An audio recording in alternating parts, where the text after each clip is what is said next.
दोस्तों आज की इस वीडियो में हम बात करेंगे कि आखिर क्या वजह है कि आजकल कुछ क्रॉनिक बीमारियां बहुत ज़्यादा फैल रही हैं। आपके ज़हन में आ रहा होगा कि क्रॉनिक बीमारियां कौन सी हैं? क्रॉनिक बीमारी का मकसद ये होता है कि एक बीमारी जो एक दफ़ा किसी इंसान को लग जाती है तो फिर उसको कहते हैं लाइफ लॉन्ग डिजीज़, यानी वो आपके साथ सारी ज़िंदगी तक रहती है।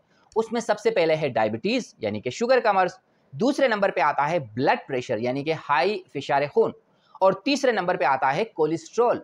अब जब कोलेस्ट्रॉल एक इंसान को होगा तो कोलेस्ट्रॉल की वजह से दिल के मसाइल जन्म लेंगे, और दिल के भी जब मसले जन्म ले लेते हैं तो फिर आपको बीमारी ऐसी है कि दवाइयाँ सारी ज़िंदगी खानी है। अब सवाल है कि यही इंसान थे लेकिन पहले इतने मसले नहीं होते थे, आखिर क्या चेंजेस, क्या वजह ये? बहुत सारी वजूहात हैं लेकिन मैं आपको आज सिंपल टिप्स बताऊंगा कि अगर आप वो वजूहात से बच जाएं तो आप इन बीमारियों से बच सकते हैं। देखिए, पहले क्या होता था कि खाने-पीने की जो टाइम होती थी वो फ़िक्स होती थी। अगर मैं कहूँ कि इंसान जो शुरू शुरू में थे, यानी कि काफ़ी अरसे पहले की बात है, तो वो दिन में ज़्यादा से ज़्यादा 3 दफ़ा खाते थे। नाश्ता कर लिया, अर्ली नाश्ता किया, उसके बाद दोपहर का खाना खाया, उसके बाद रात का खाना खाया। अब क्या चेंजेज़ आ गई हमारी लाइफ़ में? अब हमारी लाइफ़ में ऐसी चेंजेज़ आई हैं जिसको आप इस वीडियो के बाद खुद विटनेस करेंगे, और वो क्या है? आपने नाश्ता किया घर से पेट भरकर, उसके बाद आप ऑफ़िस चले जाते हैं या ड्यूटी पे चले जाते हैं या कहीं भी जाते हैं जो आपका बिज़नेस वग़ैरह है, वहाँ जाने के बाद देखा थोड़ी देर के बाद दोबारा से चाय आपका इंतज़ार कर रही होती है, दूध पत्ती चाय। दूध पत्ती चाय के साथ चूँकि खाली पेट चाय अच्छी नहीं लगती तो उसके साथ कुछ स्नैक्स यानी कि बिस्कुट या केक वग़ैरह पेस्ट्री आ जाती है। ये खाने के बाद कहीं इत्तेफ़ाक है आपके दोस्त आ जाते हैं या आप किसी मीटिंग में हैं तो फिर एक रिफ्रेशमेंट होती है, फिर खाना शुरू हो जाता है, तो ये आपका तीसरा खाना हो गया। अब कुछ ही घंटे गुज़रते हैं तो उसके बाद दोपहर का खाना हो जाता है, दोपहर के खाने में दोबारा आपने ये चीज़ें जो है ना फिर पेट भर के खाया। अब उसके बाद क्या होता है, या आप घर आ जाते हैं या फिर किसी दोस्त से मुलाकात होती है, फिर दोबारा चाय चलती है, फिर दोबारा चाय, बिस्किट, पेस्ट्रीज़ चलती हैं।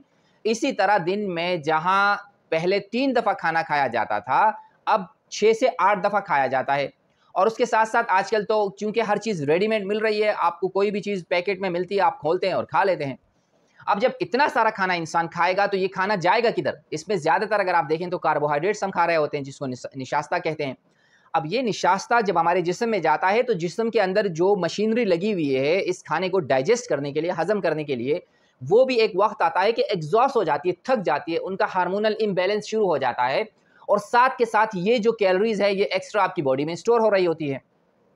अब जब ये तमाम मसाइल एक-एक साथ हो रहे होते हैं कि स्टोर भी हो रही है, बॉडी भी जो है ना बहुत ज़्यादा आपने एग्ज़ॉस्ट कर लिया है, और इवन रात में फिर ये होता है खाते वक़्त भी सो लिया, यानी आपने जिस्म को आराम करने नहीं देना। जिस्म के अंदर जो मुख्तलिफ़ मशीनरी लगी हुई हैं, जो खाने को डाइजेस्ट करती हैं, जो खाने को एब्ज़ॉर्ब करती हैं, जो एक्सक्रीट करती हैं, जिसमें किडनी आ जाती है, जिसमें आपका लिवर आ जाता है, जिसमें आपका स्टमक आ जाता है, जिसमें आपका इंसुलिन की सेक्रीशन आ जाती है। जब इतना आप इसको एग्ज़ॉस्ट करेंगे तो फाइनली ये इस हद पे चली जाएँगी कि ये अपना काम करना छोड़ देंगी और आपको ये बीमारियाँ हो जाएगी। तो करना क्या है? करना कुछ भी नहीं है, आपने अपना स्ट्रिक्ट एक उसूल अपनाना है कि आपने दिन में जो खाने का टाइम है वो उसी टाइम पे खाना खाना है, और एक्स्ट्रा अगर आपको मजबूरन कोई खाना पड़ता है तो आप ग्रीन टी पीजिए विदाउट शुगर, बस सिर्फ ग्रीन टी। आपने कोई स्नैक, कोई सॉलिड चीज़ जिस्म में नहीं डालनी। और इस पे सोने पे सुहागा, अगर आप ये कर सकते हैं कि आप थोड़ा वॉक कर लें शाम में नहीं कर सकते, 2 से 3 दिन में 1 दफ़ा 30 मिनट 40 मिनट वॉक कर लें तो ये आपके लिए बेहतरीन है। और अगर ये भी नहीं कर सकते तो कम से कम घर पे आके अपनी ख़वातीन का हाथ बटाइए, घर में जो है ना कुछ सफाइयाँ कर लीजिए, घर में जो है ना कुछ एक्टिविटी कर लीजिए, तो इससे आपको सवाब भी मिलेगा, आपके ख़वातीन के साथ आपके रिलेशन भी अच्छे हो जाएँगे और उसके साथ-साथ आप सेहतमंद भी रहेंगे। तो उम्मीद है दोस्तों आपको वीडियो में काफ़ी अच्छे पॉइंट मिले होंगे।